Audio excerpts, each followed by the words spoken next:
Welcome to the Steve Stine Guitar Podcast, where we bring you the latest insights, tips, and techniques to help you master the art of guitar playing.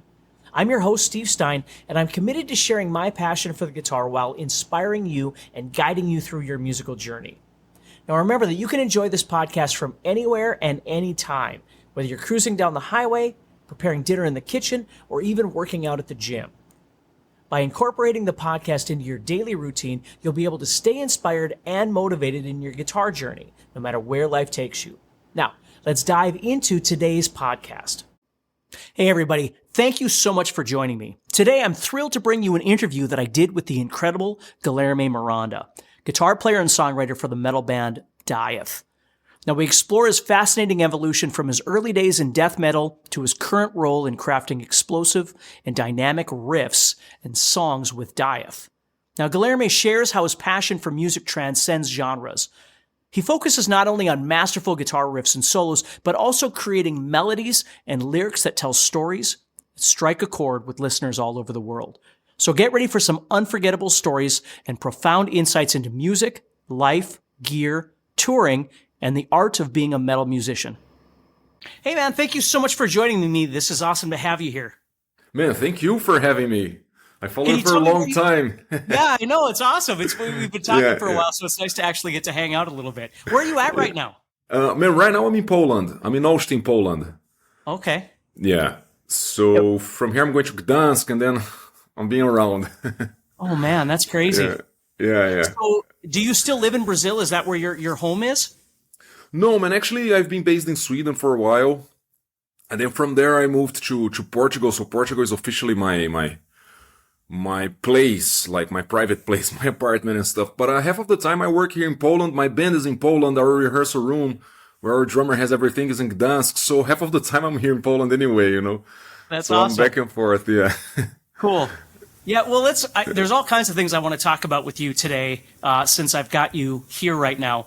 But I always like to start off by, because most people that listen to this are guitar players, obviously. So it's always nice to start back at the beginning and kind of talk about, like, what first got you excited about playing guitar? Like, what are your first memories of music, like, where you went, hey, this is something that I'd like to explore? Yeah. Man, if we go really back in the days, deep in the deepest roots, I think it's like from my childhood. Of course, my parents were listening a lot of music at home, at parties when your uncles are listening stuff and drinking and so on, But what I think there's few episodes that marks few scales until I decided to play guitar, because that was not my intention from the beginning. I think one of them is like when I was like 7 or 8 years old, there were some Brazilian bands that they were singing songs with very bad words. They were swearing a lot. And this is in the context of the country, reopening after years of dictatorship. The 90s were booming in Brazil in many aspects, It feels like everything was permitted back then, Sure. And they were playing songs that were swearing a lot, And then as a kid, man, I was learning the bad words. So for me, that was like a free swearing school, And it was wrong. And it was rock songs, man. And then the fact that my parents hated that and they didn't want me to listen to that made me, I think, like, from my childhood, it made me a rocker, because I felt like, looking at it nowadays, I think like that rebellious attitude already got me from my childhood, And then the second moment I think I had that, man, was not much after that, when I had contact first with when we were in the transition between 99 and the 2000s, Of course, the change of century was 2001, but from 99 to 2000 was the coolest New Year Eve, right? It was the coolest thing to celebrate.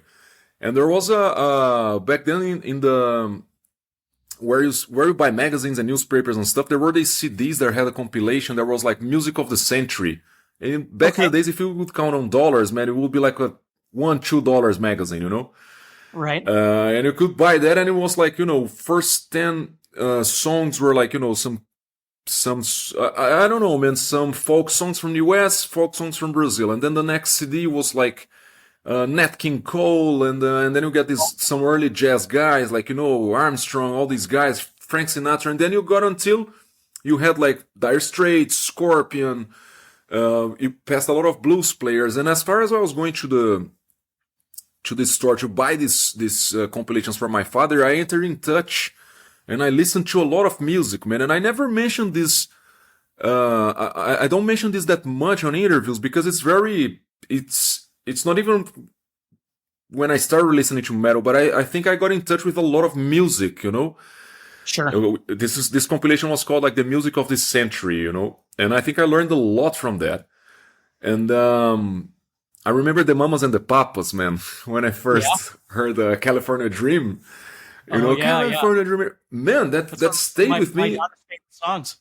Yeah, I still like this song, you know. So then after that, I think that then, you know, man, my whole life changed with Led Zeppelin and Black Sabbath, you know. And then I started to have an ear for guitars, you know. I was like, man, maybe playing guitar is something cool, you know. Sure. How old were you at this point when you started thinking about that? I started thinking about it, I don't know, 12 or 13. Okay. But I was just thinking, man, because I didn't have the drive, you know.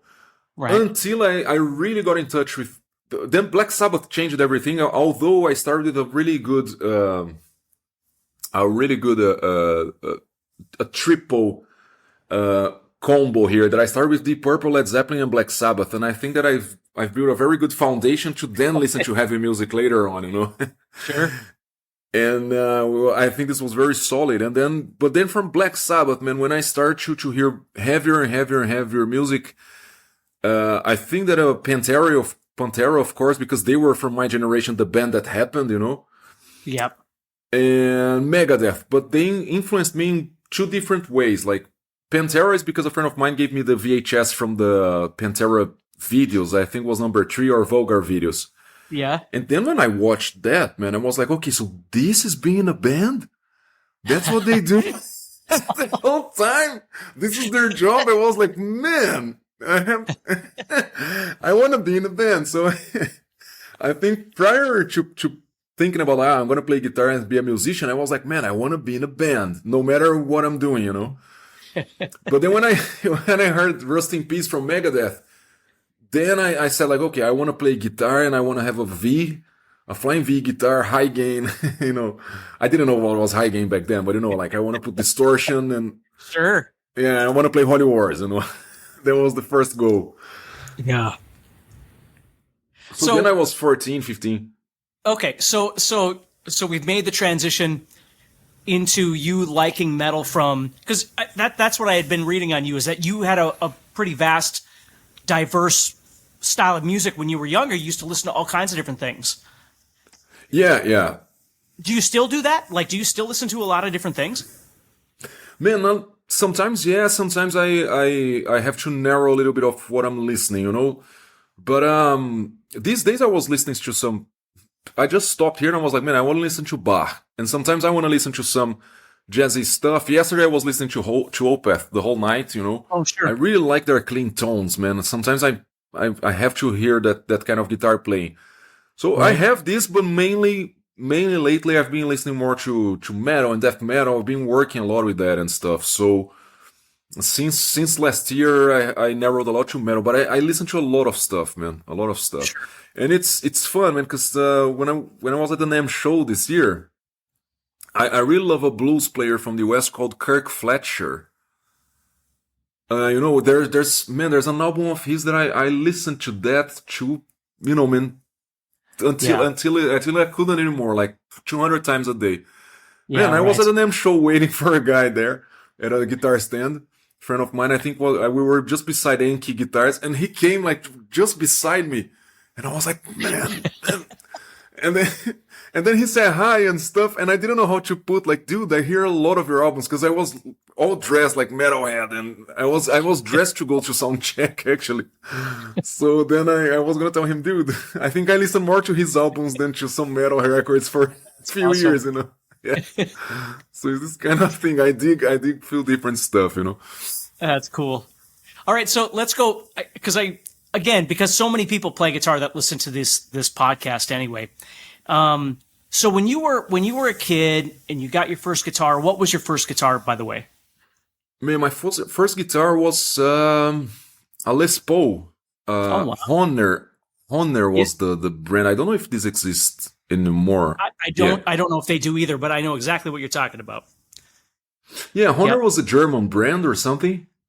Yeah, they made like I know in our country they were really popular for harmonicas and stuff like that.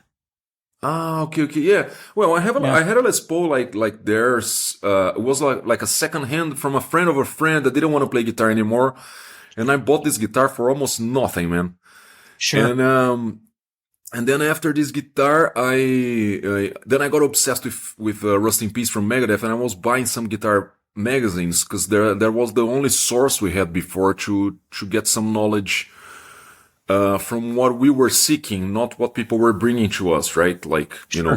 a few years ago, before internet, which sounds like 500 years ago, but it's not that long I ago, know. right? Yep. And and then I was completely obsessed with Jackson Flying V's, because of because of the whole metal look and because of Rust in Peace and all that thing. So, and I was talking about this constantly, man, like nonstop. I think all my friends hated me already in school. And, and then I had this Honor guitar. And, man, I was talking about this constantly. And I remember it was like a Friday or something. I was heading to a music store talking about Jackson Flying V, Jackson Flying V, Jackson Flying V. Man, and a guy passed, entering to the store. He crossed me, holding a Jackson Flying V. And then I stopped him before he entered the store. And I said, what are you going to do with this guitar? He said, nah, man, I want to stop playing. I just want to get like a cheap Les Paul and I want to pass this guitar because it's just, occupying space at my place. And I said, man, I have a Les Paul and I want to have a Jackson. Oh my gosh. Yeah, man, let's fix this. And then the next Saturday, we've met and I called like an older friend of mine and one of my cousins to go there and check if it was real, if the guitar was real, if it was not something fake. Right. Yeah, and it was, man. And I think like I bought this guitar for like, man, really, uh, not kidding. If it would be the money from today, I bought it for $50, man, something Yeah. like this, because I gave my guitar plus $50, and the guy was super happy, man. And I stayed for a while just looking at this guitar. I was like, It's awesome. I didn't want to touch it to not waste it, Yeah, that's great. Yeah.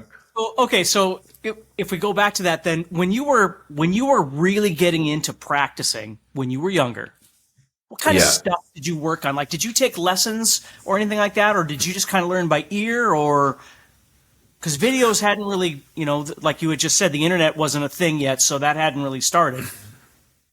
Man, I tried to learn by ear, and I think that was how I did in the first months, few years. As I'm saying, I wanted to be in a band and to play guitar and to have a Jackson Flying V, but back then, man, it was never crossing my mind to say like I'm a musician, you know. Sure. And when I was learning to play guitar, so I did this stuff by ear. I got some lessons with a friend here and there. There was a friend of mine that helped me a lot with passing me some knowledge, and I borrowed from him a magazine that I think that this built up the way I study guitar and the way I practice until nowadays. I got these models operandi from there. It was a Guitar Player or a Guitar World back then. Mm-hmm. You know this magazine when they come like 40 killer techniques for you to play guitar, like Yeah. And I don't even remember if it was like 40 rock or metal techniques. It was like just 40 techniques. And I remember, man, that for me it was pretty easy and straight to the point. It was like the tablatures, so I didn't know the name of the notes, so it took me, man, only when I became professional that I said like, man, I have to learn all the names from the notes, because this is just like nowhere's land, right? Right. So, yeah. But for me to start with, it was very easy. Like, okay, exercise number 1, do this for 10 times on this BPM, and it's 1, 2, 3, 4. And then, man, from that, I was just in my room doing this, and I think that it connected very well with me, Mm-hmm. I didn't learn much of chords and song notations and stuff. I just got this magazine and I was like, picking 1, 2, 3, 4, picking 1, 2, 3, 4. What's this? What's that? I didn't know the name of the techniques because I believe that this magazine my friend gave me was even in English Okay. or something, But I was like, okay, man, if I put the pick straight, it's gonna work. If I do the alternate picking, it's gonna work. I was kind of learned by doing, you know. Sure. So with that, where then did you start? Because I know one of your earlier bands was called Crow. Is that right? Yeah. So kind of where did you transition from practicing and that sort of thing to actually starting to join a band or get a band going?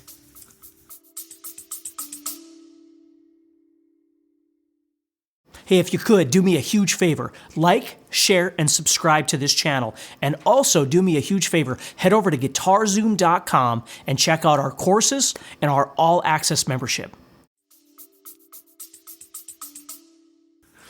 Yeah, well, then at school, after I got this guitar and everything, I managed to get man, if I'm not wrong, I got a Digitech. Okay. RP10, RP100, I don't know, the first line they had. Sure. You know, mode effect and stuff. And then I changed that for a Metal Zone. That pedal. Yeah, and I regret a lot that I have no idea where's this pedal, man, because today it will be like cult, you know, Metal Zone from 25 years ago. But yeah, I got this pedal, and I didn't have an amp. I was like using the amps from the rehearsal rooms that we were renting, and you know, backline from wherever we were playing. Then we will start with some cover songs and stuff, and then from there we developed to do our own songs. And I was lucky enough to be like 16, 17 and play with a guy that was my age now. That he already recorded albums and stuff, and he had a lot of problems in his life. He quit his band and he wanted to start a new band, a fresh start. And then he invited me to play guitar, man. And then it was death metal, and I was really into death metal back then, which I still am. So, you know. Yeah, right. Yeah, and then we started to write songs and everything, and I was studying a lot, you know. Right. But then after that, he quit the band because he had some problems with alcohol, man, and we were still underage and stuff. And so after he had this problem, we had to stay away from this for a while. You know, it was too heavy for kids that were 16, 17, right? Right. Yeah, and then from there I entered university, man. I studied history, and you know, I took a completely different path. And I kind of put guitar aside. I didn't want to study. I just wanted to play, to have fun. Mm-hmm. And I had some songs in my drawer that I never put out. And then I decided, like, man, maybe I'm going to join a friend's studio, record all guitars. I had no idea how to do it. Record all guitars, and I have some lyrics, and I'm going to sing on my own, and I record bass. I'll borrow a bass. So I just put these songs out, you know. Mm-hmm. And that's how Crow started. And then after that, things start to, you know, get a little bit busier. The plans start to get bigger. And then I decided to go to a more professional way, you know. I thought back then that my soloing was enough for what we were doing. So I was more worried about, you know, syncing well and locking in as tight as I could, like playing and singing and being a good rhythm player, you know.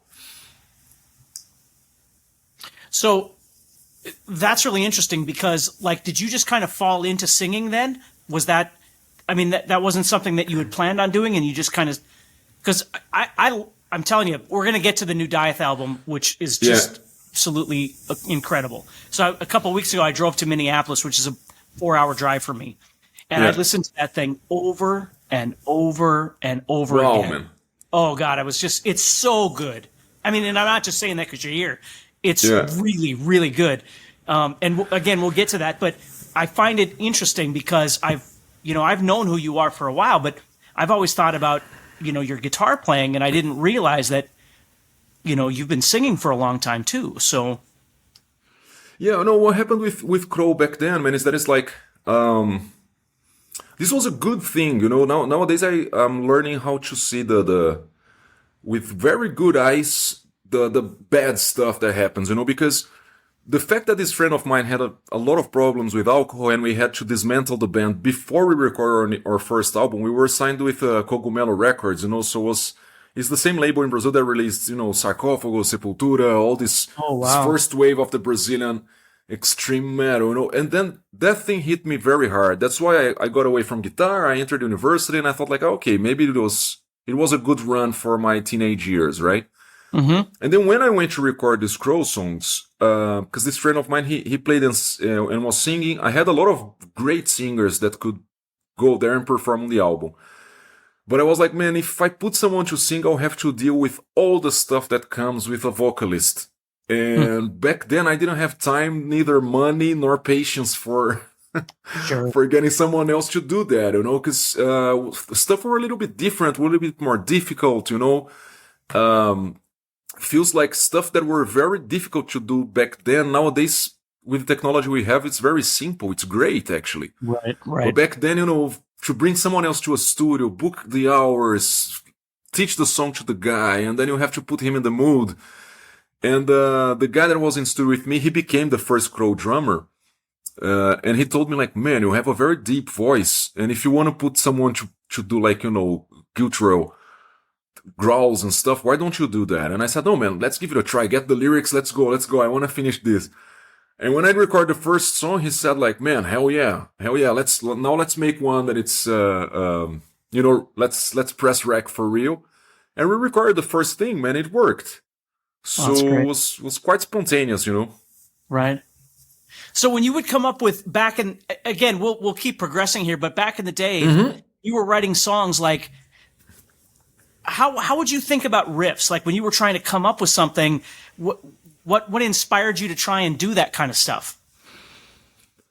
Man, I in this Crow case or maybe before Crow, when I had when we built this band with this guy, he had an idea of old school death metal with a lot of different transitions, with a lot of soloing, and with a lot of so to say, man, with fast tempos. Let's put it like that. Like a lot of blast beats, because that's was a thing of the beginning of the 2000s, right? I think it's when all these extreme death metal bands really achieved their peak, not only musically but commercially, and they established a style,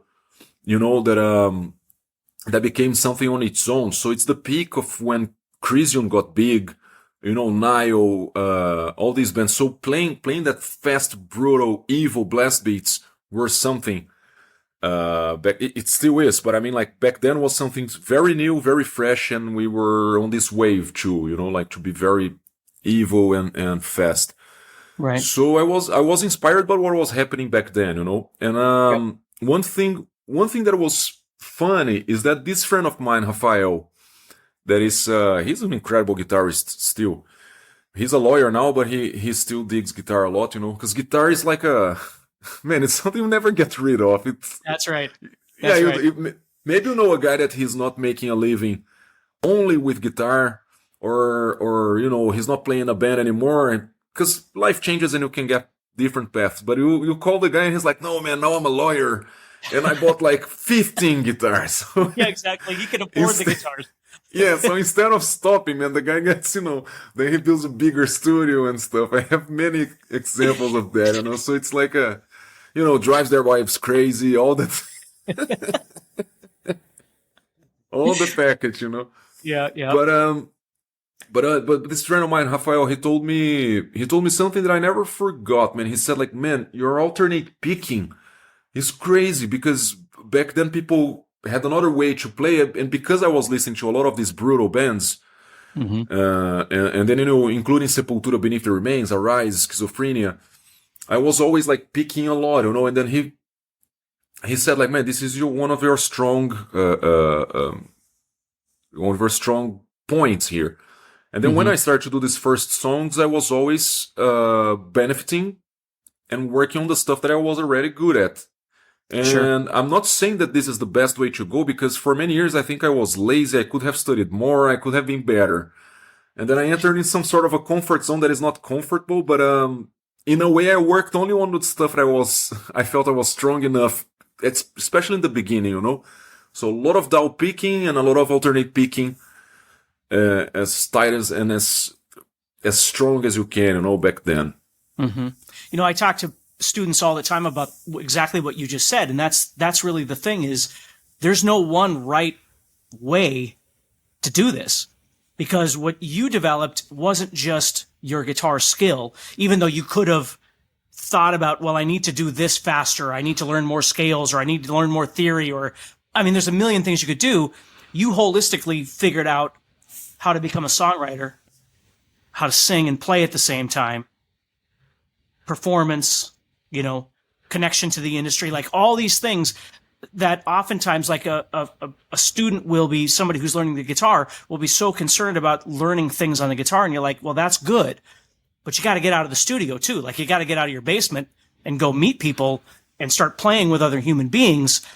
Otherwise that part of your life you'll never get to experience the awesomeness of playing with other human beings, Yeah, man, and then, for example, I agree with you 100%, and to agree more, I would say that back then I had like a very clear picture, especially after I got away from guitar for a while. And, in the university I had contact with a lot of stuff, with reading and understanding many different things, and being in the university, nowadays I think it's a little bit like, whatever. But for me, I think it's a very important thing in your life, even if you're not going to live by the stuff that you studied. And it's not a waste of time, because, for example, at least for where I am from, in Brazil, like public university is somewhere where you meet a lot of people, the persons that are focused on a professional life, they give you a different view of life. And when you're in a public university in Brazil, you start to get in contact with a lot of people from outside of the country. So I got my English and my Spanish running from back then. I was going to these congresses and stuff, meeting people from Switzerland, from France, from US, from Portugal, Spain, sure. From Latin America. And then that starts to add to your musical vocabulary, and you don't even figure it out in the beginning. Right. And when I entered in studio with Crow, I was just thinking like, man, being a shredder, it's gonna take a lot of time, a lot of energy to do something that I don't even wanna do with my music. My music, I wanna say something. That's why I decided to sing. I wanna say something. I wanna write lyrics. I wanna write songs. I wanna get my band, put it on stage, have a structure. I had this in mind. And when you have this in mind and you're 17, 18, everybody thinks you're just out of your mind in, Berlândia. You just sound a bit crazy or you want too much. But that was my thinking. And then I think in the beginning, I really found my place. I was like, okay, I can do arpeggios, I can do tapping, I can sound good enough for this music. Which I didn't, man. I think I sucked. Sometimes I listen to the albums, I'm like, no, man, I should have studied a bit more. But nowadays I'm in peace with it. But it's because I wanted to have a texture to the sound, like the focus was not, I wanted to have like a good guitar sound. I wanted the guitar to play for the music, to play for the song, to have a dialogue with who is listening. Sure. Not only shredding, because it was not what I was gonna offer. It was not my intention back then. I would totally release a shredding solo album one day. I don't care. But I mean, like when I've built my own band, that was not the intention, and I think that I understood that quite in time, because sometimes I hear extremely great guitarists, and I remember once in Stockholm I was with Ule from Entombed, which is like, man, he graduated in Stockholm jazz schools and stuff. He really knows how to play drums in a huge spectrum. Sure. Older than me and stuff. So when I entered Entombed, I was still quite young, and we were in a metal concert checking a band and stuff, and he told me like, man, that guitarist, maybe he's too good for this band. You know what I mean? Yes, I know. It's not exactly fitting. It doesn't fit the music sometimes. Yeah, and it's I'm not saying for you to not study or something, but there is a texture when you're writing music that I think you have to make the music. The parts have to talk to each other. It's a conversation here and there. That's right. And not to think only about the guitar. That's right. That's great that you just mentioned that, because that's, when you've been playing your guitar your whole life, you've gone through these phases where you've worked on different kinds of things and, almost become obsessive about certain things about your playing and stuff like that. And it's funny because of social media and videos and all this kind of stuff, so many of these guitar players become inundated with certain things about playing. And what you just said is exactly right, is ultimately what's most important is you find your path and what works best for you, and then start developing what you're going to do, as opposed to, whether you want to sound like Eddie Van Halen or something like that, trying to figure out what works best for you. And I've always appreciated people that honed songwriting skills to really try and work on, like you just said, speaking as opposed to just playing. Yeah, and it's like, for example, man, I think that beside all this really heavy music that I listened, I think that one of the things, man, that exploded my brain and like melted, and I was like completely obsessed, and I still am sometimes. I have my months that I only listen to this, was Yngwie, man. I think that Malmsteen, he changed the game, man. Like Malmsteen, Van Halen, I think they changed the game, man. They bring something that it's like, these guys, they're like, I don't know, man. They're like Michael Jordan and stuff. You can't discuss how huge they are. That's right. So, of course, at home, and sometimes, I still struggle with this because it's a constant work on yourself the whole time. Yeah, that's right. I remember that not long ago, I got a Stratocaster, and I was like, man, I'm going to start playing some Yngwie, and I was like getting songs and learning solos and listening, completely obsessed with that, man. And then I was gonna do a solo for Entombed, and it was like, and then I thought like, no, man, this is completely different. Right. It's like you're arriving in another country and you're gonna talk their language. Right. If I sound like Yngwie playing like insanely well on an Entombed death and roll tone, right, with an Entombed death and roll tone, that's arpeggios, neoclassic and stuff, man, it's just gonna sound even if I play better than anyone else, which I don't, but I mean, like, imagine the scenario, it's not gonna sound good. So I separate that, like, okay, man, I'm a huge Yngwie fan, I love Van Halen, and I try to learn as much as I can, but I don't know, man, I'm gonna do like an indie rock gig, someone hires me, I get there, man, I'm gonna play I'm gonna play what the music requires. Yeah, imagine you put like, diminished Yngwie style arpeggios on an indie band, man. That's right. Yeah, that's right. I mean, you can be, you're inspired and motivated by people, and you can study them, but at the end of the day, you're right. It's like if you're going to do blues, which we've talked a little bit about blues before, but if you're going to do blues, there's a million things you can do, but it still needs to be within that context in some capacity. Otherwise, it doesn't sound like it fits. Yeah, exactly. I agree 100%. Yeah. So now where does the transition come from you doing what you're doing now to joining Entombed? Yeah, man. Then with Crow, we were doing something like, it was very DIY, for many reasons, and sometimes I think that the DIY thing, it's something that it's gonna stay forever with people that wanna do stuff, I prefer like to do stuff than to talk about it, So with Crow, it was very intuitive and stuff. So we were signed with small labels and stuff, nothing major, but we had the opportunity, and we were lucky enough to tour a lot in Europe when we were younger. I even lived in Romania for a year, man. Oh wow! I was like, it was quite crazy to live in Bucharest when I was like, 24 years old. It was crazy, man, crazy. Very, really good experience. And then we had to come back to Brazil, and I was living in São Paulo, and Crow played Bloodstock in the UK, And Entombed played that festival as well, and one of the promoters from Latin America that I was working with, because I was doing some side jobs as a tour manager, especially in Latin America, because I speak English, Spanish, and Portuguese, so, I could communicate with the band, with the promoters, and with the local crew. I could be the guy doing this, in between these people, right? Mm-hmm.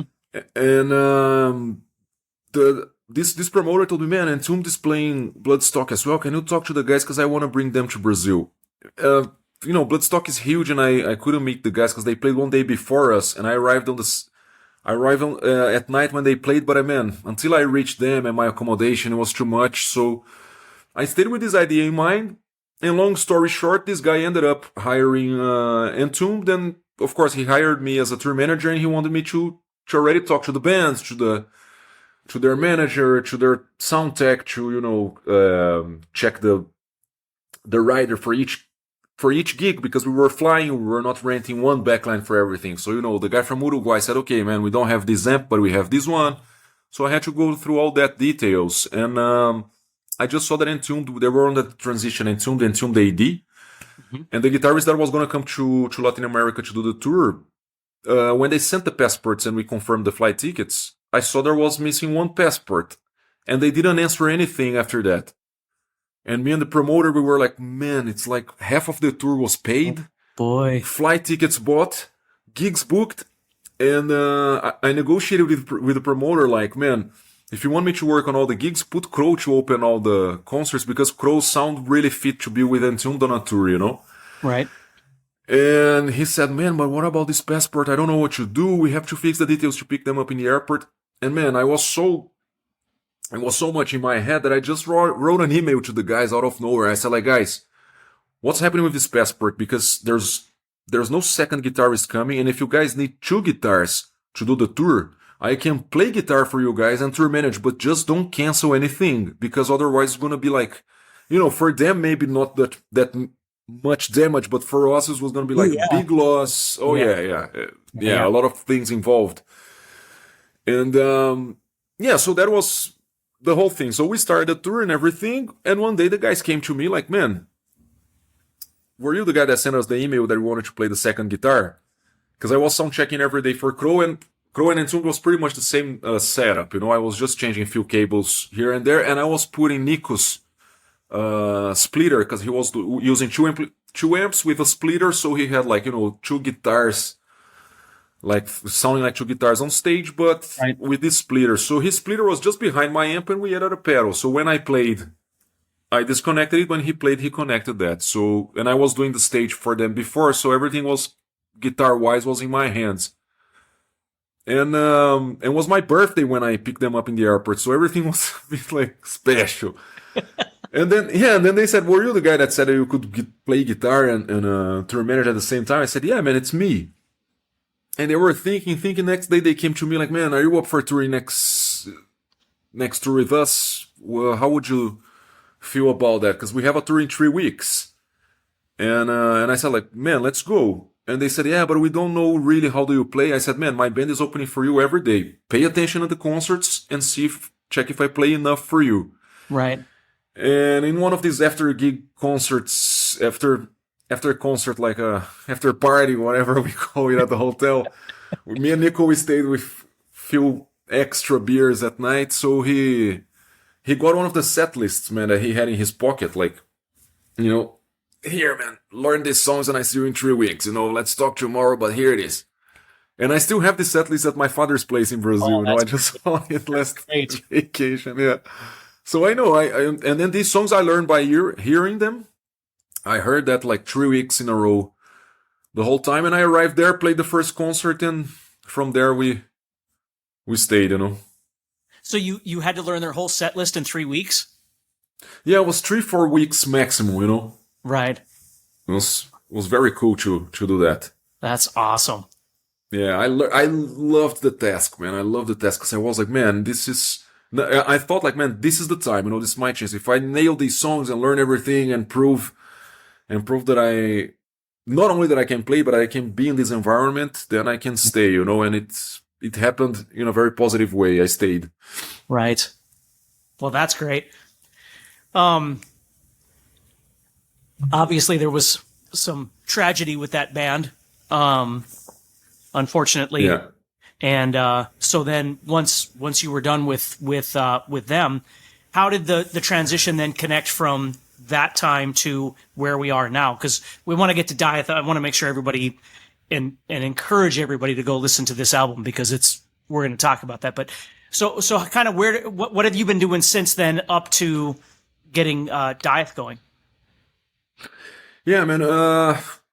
So from this story with Entombed, long story short, it's like I stayed 1 year living in between São Paulo and Stockholm, and of course this was not doable anymore because my life, I didn't have a jet lag anymore. My life was a jet lag. I was like the whole Sure. time waking up 3 a.m. and, want to have lunch at 7, arriving there, everything insane.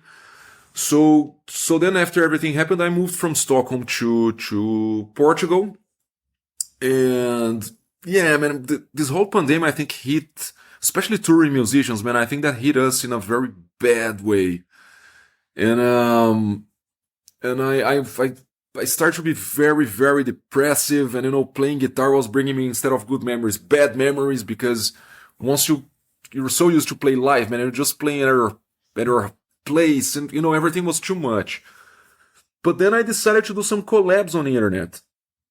So I've done a few songs here and there with very good friends. So I've done one that was super cool with Mitz from he used to play on Madball, New York hardcore. So we produced a killer song, man. It's incredible mix done by Christian Kohle from Germany. Mm-hmm. And so I learned a lot about production there, and I was getting more and more into recordings and guitar sounds and stuff. So I was doing pretty much that, man. Collab, until I reached the point that I had few songs that I wanted to do.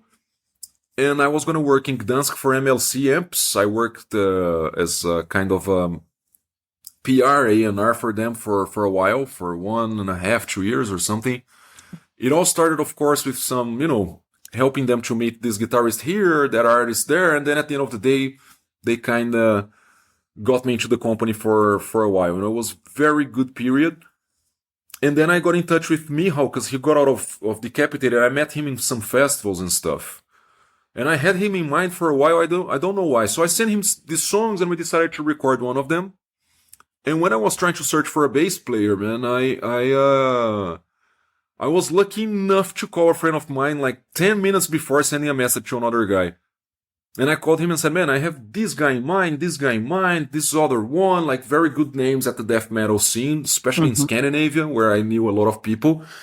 And I was sure that they would do a collab, And then my friend said, man, Ellefson just got out of Megadeth. You played a lot of festivals with Megadeth. I'm sure he remembers you. Why don't you drop an email to him? And I thought like, man, but David Ellefson playing this music? And I thought, yeah, man, David Ellefson playing this music. That's gonna be cool. And we had a friend in common that it's Opus. He's the drummer now for Cro-Mags. Oh, okay. Yeah, man. Insanely good drummer. That guy can play heavy, man. Right. And he connected us via an email. He pretty much him and Martin from Destruction. They were pretty much the responsible for connecting us in this professional environment, because I had a connection with Ellefson from the Entombed years, and because we've done some stuff for LG when he was sick. But I didn't want to use this type of connection on these premises, because it was too early what happened, and I preferred to go with these guys in a more, in a different way. Sure. So we've recorded the song, and he said yes to the song, and the only thing that he asked that and then on this I really like David on how he do things on the bass, because he told me like, man, make sure that you have the last of the last version of the drums, because I play with the drums. He's very aware of where he's going to put his accents. He listens a lot to the bass drum. And so this is the only thing that when we started, he was like very on point with us and very straight to the point. He was like, man, don't bother me if you don't have the final version of the drums.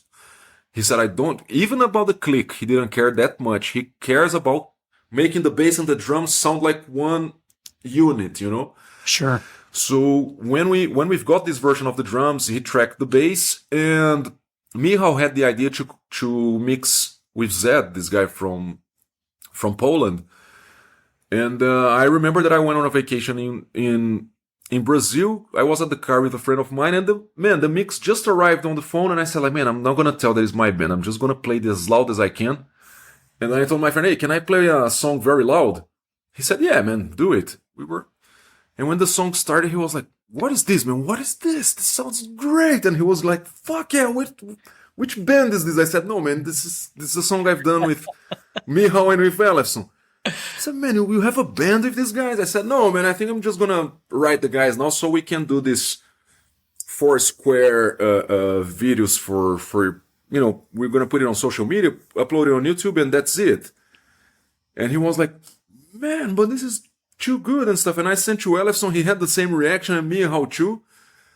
And then at the end of the day, I had a call with David, and he told me like, man, you know what? Stop talking about this video, because I don't want to do this pandemic stuff. It was on the Omicron transition in 2022.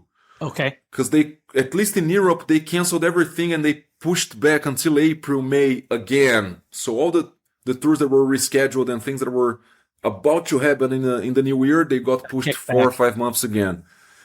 And then David said like, no, man, no, I'm not going to do this square videos. Why don't we get together and record a proper video? And I was going to be in Poland at MLC, and David was going to go to London. He had some recordings to do there. And I saw that from London to Gdansk, there were a lot of flights, like, direct flights twice a day. Because it's not that far, it's 1 hour and a half flight. I told that to David, and he said like, okay, man, let's meet in Gdansk and we record a video.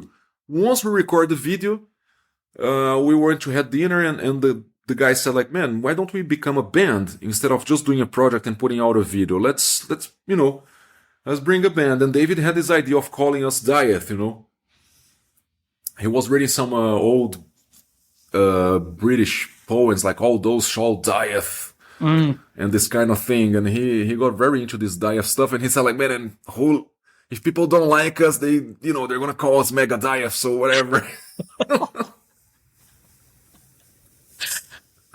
So that's how it started.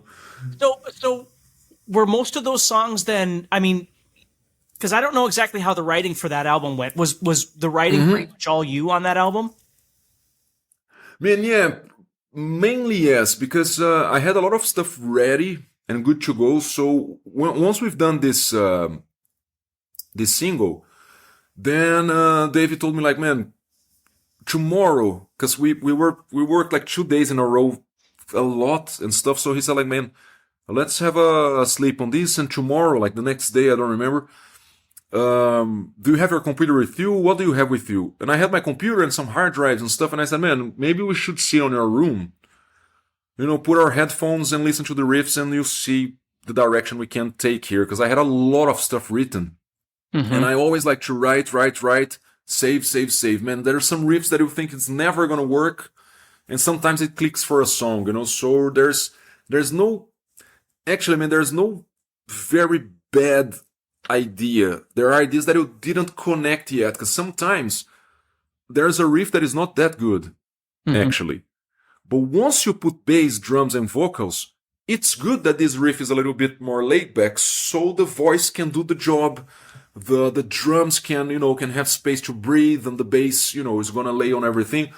So I think it was very important to have all these on my hard drive. And I showed David, and he just told me like, man, you know what you're doing. Just get these songs, start recording them, and then we do this procedure. Send me the final drums, and I'm gonna track the basses and so on. And then David did the Heavy is the Crown song. He did almost all of that. And the lyrics are his, so I put everything together and produced the song, showed me how record the drums, and then we've laid vocals on that, and and that's it. Pretty much the rest was done, and David gave me like a folder full of his riffs, man, but a lot of them, and I still have a lot of songs that I didn't even touch. Sure. From that period, so I think album 2, maybe we have half of it right in our hard drives, Right. When I was listening to that album, when I first went into it, I'd heard Heavy, and I guess I was expecting the album to just be onslaught heavy. And there are parts that are that. But what I love about it is it's dynamic. Like it's all over the place. So it almost comes off to me as a concept album, which I doubt it is, but it almost kind of seems that way to me. But that's the albums that I love are albums that are very dynamic. They have a ton of power and a ton of energy, and then there'll be something that's just completely different, and it kind of ebbs and flows. And I'm telling you, it is a great album. Man, thank you very much, and I really appreciate that you think like that, because it's like some of the reviews that were not so positive about this album, the things that people talked that were the cons, for me they are pros too. Yeah. So for example, I've seen a review that a guy said like, man, there's too many different elements in this album for this band to call itself death thrash. And I was like, man, but we never said like, okay, we're gonna do 15 death thrash songs on this tempo, on this, Right. And the whole idea for Dieth is to not be just that, because that's the biggest advantage of you starting a completely new project, for you to have a fresh start, because you have the freedom to do all these things, And Right. as far as I love blues so much, man, and I love clean guitar sounds, and sometimes I like a lot of different elements in music and in the songs, man. I like songs that they are brutal, and they, and man, like highlights from Metallica early albums were I don't know if we can call Fade to Black a ballad. That's right. But there were highlights in the album, because then you come like, Battery, Master of Puppets, and then you get the, Sanitarium. Then, when you have Thing That Should Not Be, of course, that is a slower song, and then you go to Sanitarium. On Ride the Lightning, you have it's brutal, and then From Whom the Bell Tolls, you have an atmosphere there, it's very somber. And then you get Fade to Black, and after Fade to Black, the album takes off again, and you have an instrumental song. And I really enjoyed that, and the dynamics and stuff. So the way Michał plays drums is very natural. He really can produce drums by himself, and he's very, very focused on microphones. He doesn't like drum samples. So I thought, again, like when I was a teenager, what's my strong skill? Oh, okay, it's the alternate picking. Mm-hmm. And then with Dieth, I'm like, man, what's our strong skill? It's like our names have been in bands of different styles. We have a very dynamic but super precise drummer. So why not to use this in our favor and do songs that we enjoy listening, and playing live. So I think that was the whole idea behind that album, and I think that for album 2 probably as well, if it happens. I don't wanna put the clock and say like, okay, in 2 hours I have to write a ballad, because we need a ballad. Right. Right. If it happens, if it's something that we think it's worth it, let's go. Right. But these bluesy elements, man, for me, we should overflow the album with it, Right. Well, it's interesting when you mentioned Metallica, because I don't remember the exact quote, but I remember Lars in an interview saying that he never thought of Metallica as being a metal band. He just thought of them as being a rock band. And I always thought that was really interesting, because what you just said is what I've always thought. Like, sometimes when you have to label yourself as a genre or a style, then people expect it to just be that, where you're really just trying to create this interesting thing. And I'm not saying that, having an album that's nothing but intense, or just the opposite. Having an album that's nothing but mellow isn't great. That's wonderful. I just really enjoy, if I'm going to listen to 8 or 10 songs, I need diversity, because if it's just the same thing over and over and over, it's like, it just gets to be too much sometimes of any style. So that's one thing that I was really surprised about with that album. That is my favorite part of that, is the diversity in the songwriting and the dynamics that are within those songs. I think it's incredible. Yeah, man, and it's funny, like when we played the first concert, and David, he was really like, okay, man, let's, we're death metal band, let's do this, let's do that, let's behave like one, of course, because especially with my background and Michał's background, he was very confident to go for these brutal tunes, Sure. And then I remember that on the rehearsals, and when we played our first concert, luckily we had like a best debut gig ever. It was us and Testament, so I think we couldn't reach a better place to start. And then we played Don't Get Mad, Get Even. And it was funny, because David came backstage and he was like, man, that's a rock song. There's a rock song with, you're growling there, but it's rock, and people, they behave, of course, they have mosh pits and stuff, but you see that they enjoy the party like a rock party. People Everybody get sings their along. beers, and yeah, sings along and stuff. So, and that happened naturally, Yeah. And that's it, man. Maybe on the next album, if we have 10 songs, only blast beats. Yeah, right. If we feel like, let's go.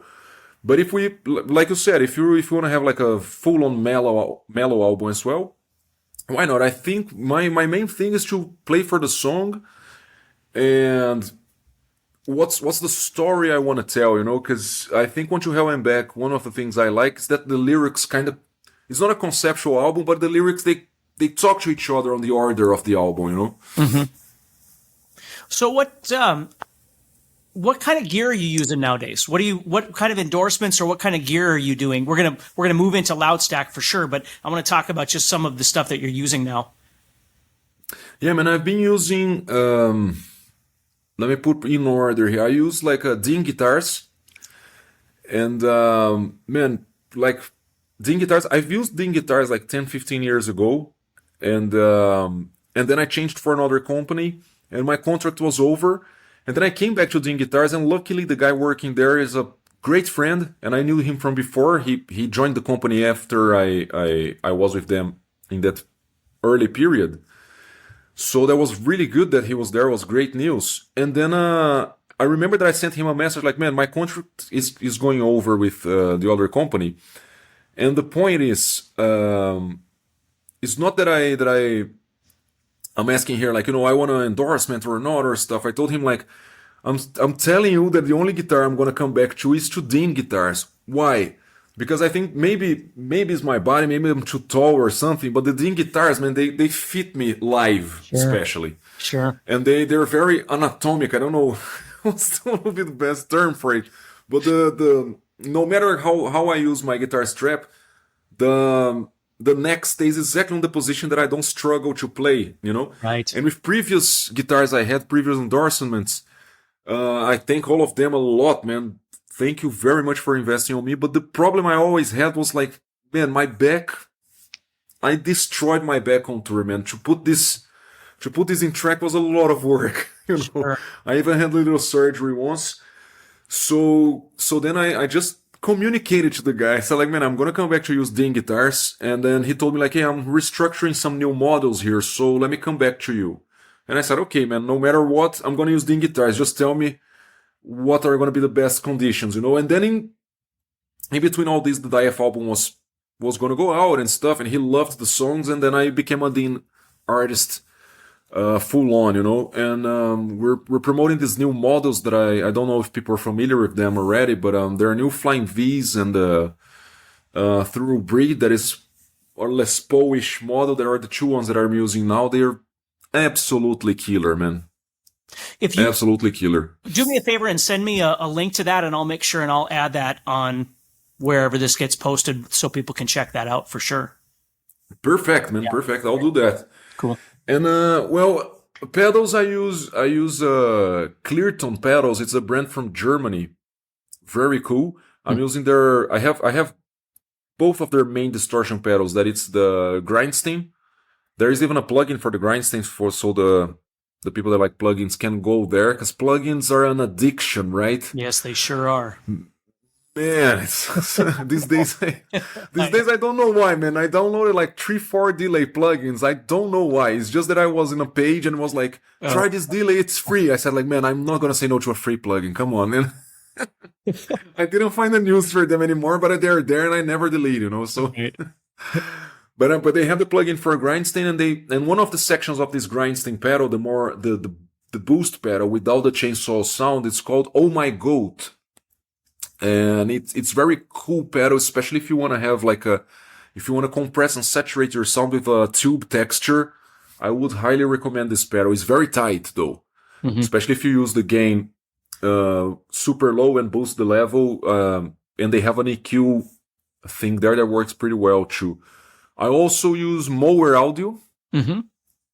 Yeah, Mower, man, they have all these geniuses, intelligent stuff, and this all their modelers and things like that. So I use their GE series. I have the 250, 250, and the 300. I use them a lot. And it's very curious. I don't know if you're familiar with the little mini pedals, the mini pedals from Moorhead, the preamps and stuff. Mm-mm. But it's very small pedals, man, and they're beasts. Sure. And they have amp simulation and cab simulation on the like stock simulation. So you can just plug it directly to the mixing desk. So I remember that once in Stockholm, I had I've done 2 gigs with a blues trio, you know. It was super fun to do, man, super fun. And then I was like tired, man, of these cases, turbos and stuff.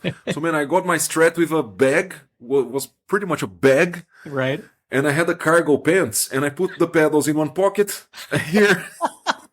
And I was like, man, I'm playing just to... So man, dude, no, free, man, free as a bird. So I thought like, man, you can't be more practical than with mower stuff, you know. That's good. That was my lesson. Wow. And what else? I use Fat Cables. That is a company here from Poland, super reliable and solid cables. SE Electronics, man, for microphones. SE Electronics. They have a thing called, they have their guitar booth to record. It's like a vocal booth, but for guitars, you know, and it has like exactly the right place. It's really easy to place in the speaker there and have the right angle or put it straight without having it messing around. And SE Electronics microphones, man, it's insane good quality. So I don't know, man, we have all their microphones, all their series, because Mihal uses that on drums. I use that to sing, and I used to record at Studio 2 for vocals. I'm using the Dynacaster. Okay. Plus, live, I use their V7. V7 would be like a 58 style microphone. Sure. Yeah, so SE Electronics, man, hats off to this company. They're the new thing there.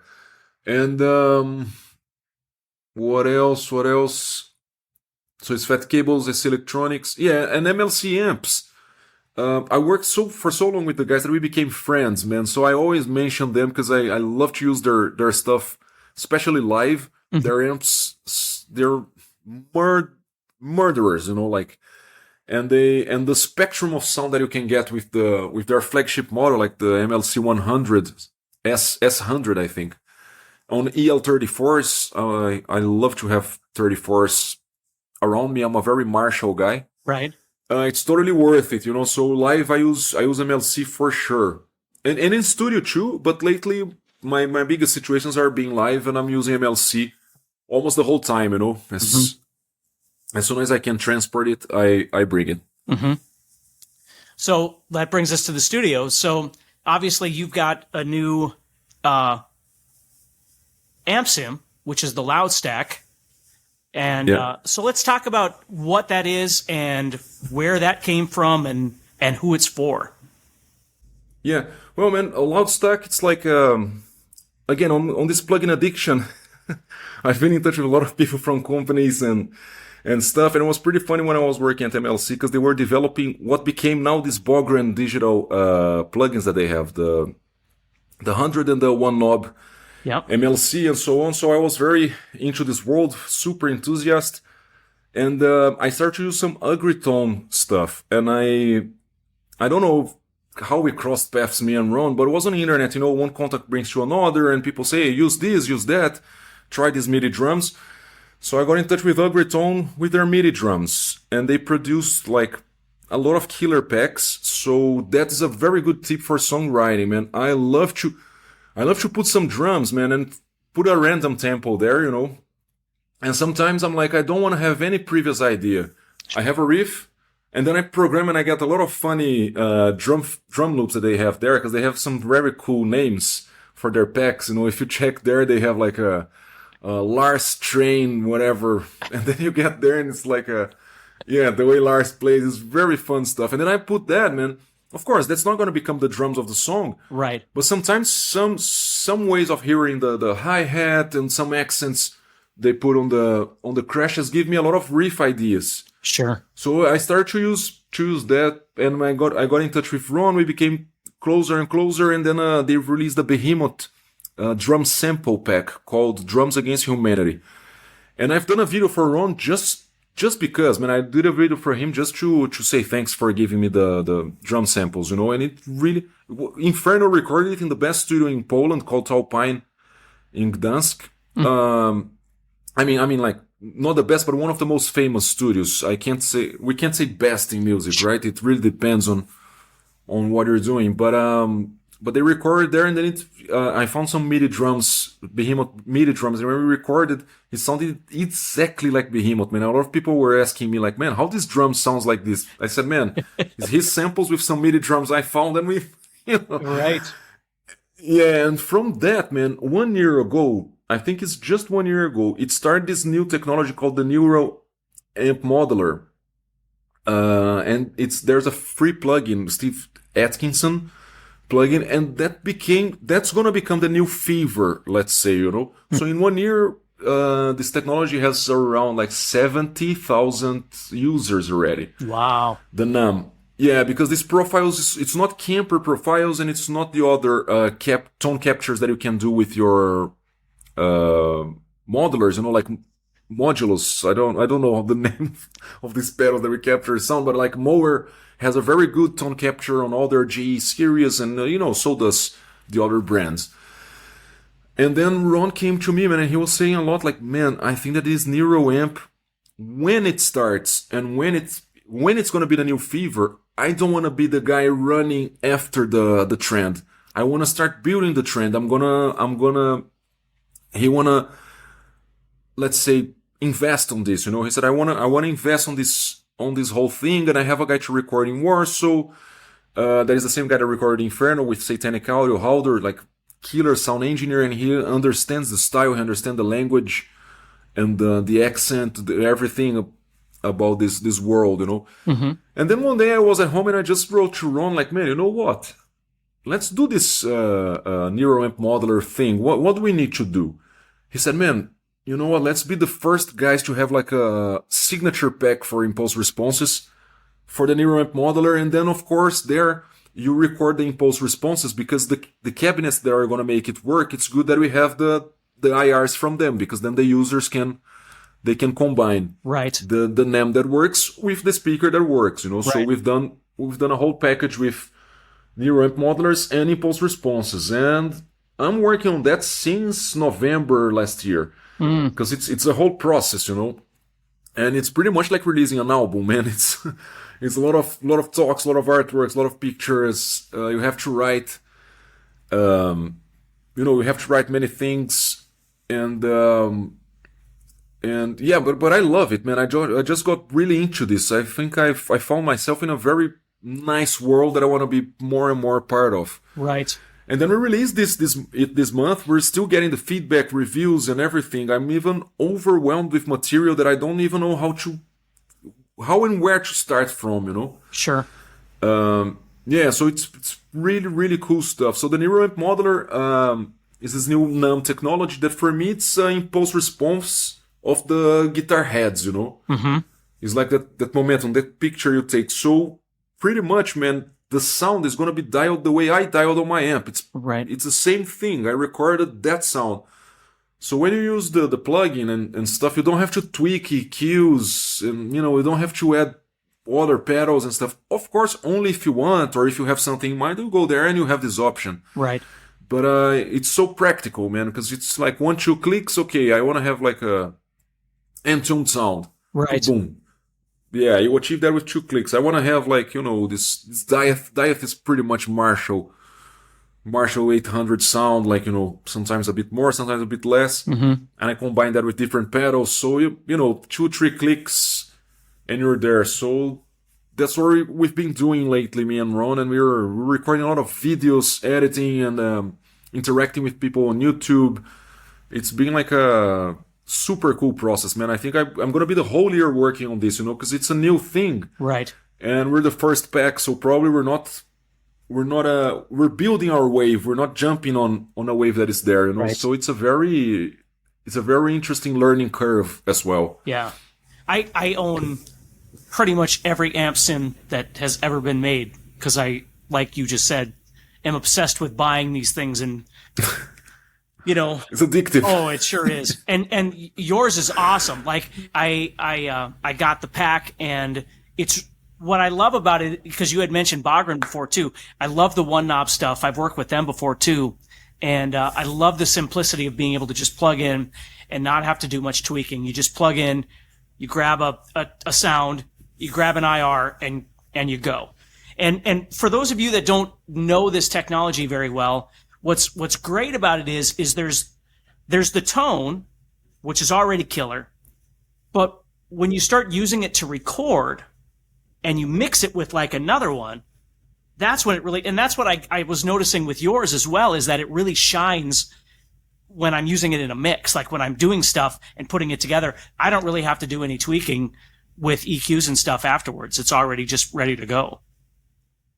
And sounds natural and saves time as well. I really enjoyed how natural it sounds, Same with this Bogren Digital and everything. I think that for some of these specific sounds, man, you really have to dig and get the plugins that are to be used on that field, Right. So I think that then the Nero and this one knob and stuff, they're killer. And I think then you enter the wormhole, man, because I didn't even scratch the surface, because all the tests and everything I'm doing that is taking months and months and months, plus the videos, plus the whole thing, the whole complete pack of exploring this and releasing this kind of product, is that it's like I'm exploring still what we've done in the platform we have on the plugin that we are, suggesting for people to use. That is the plugin that everybody uses for neuroamp modelers. Mm-hmm. So far, the most popular, let's say, and it's free. It's a free software, so there's the whole concept is great. Mm-hmm. But for example, I just did 2 videos now based on the diaph rhythm sound that is on the pack. That then I got another impulse response loader, and then I combined 2 impulse responses, and then you already open another, because then you can combine 2 plugins. Yep. Different types of impulse response loaders, and then you can add that to a mix, man. And you get you a wormhole. Yes. You're never gonna get out of there, because there's no end. Sometimes, man, I'm just like, I'm not gonna even open this because I don't want to start. No. 8 hours later, and you haven't even touched the guitar yet, other than just trying to dial it. Yeah. So I wanna have like, we get so paranoid with these plugins, man, because like talking to you now, I'm like, man, but if I'm gonna do some tests. Oh, I have that DIs that works, so I can get a DI and open 10 channels and try everything. Yeah, it's insane, man. That's great. Yeah. Well, I'll make sure and put a link to that as well, so people can check that out. And yeah, it's amazing. So I don't want to keep you way too long, because I've already kept you up for over an hour. So we're just going to end with a couple fun things here. Give me the names, if you can, of a couple of guitar players or musicians that you've been into lately. Bands. Man, I've been into Kirk Fletcher a lot. Nick Johnston, man. Oh yeah, so good. I saw Nick. Dude, he was in the States. I saw him play a couple years ago. Oh man, his melodic sense, it's something else. Of course, he's killer on everything, but his melodic sense is something out of this world.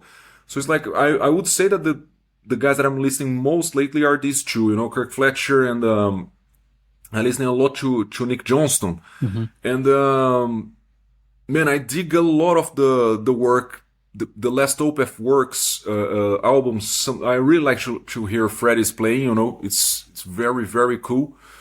And then comes the classic ones that I love. Marty Friedman is one of the main guys too.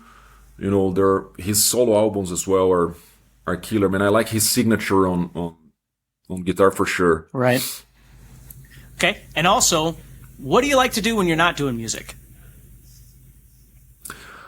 Man, one of the things I really like to do when I'm not doing music is, dude, I love to play FIFA. Oh, nice. Man, playing football on playing football like on a screen, it just relaxes, man. I forget about the world. Yeah. And my godson, man, his brother is really good on FIFA. And last time I was with them, all the wives want to kill us because I was with the kids 4 hours playing And you were like, man, you're supposed to teach the kids to not do this. And you're playing with them. That's its own wormhole right there. Yeah, and then I said like, no man, but we're in the middle of the championship. Later you say this. That's awesome.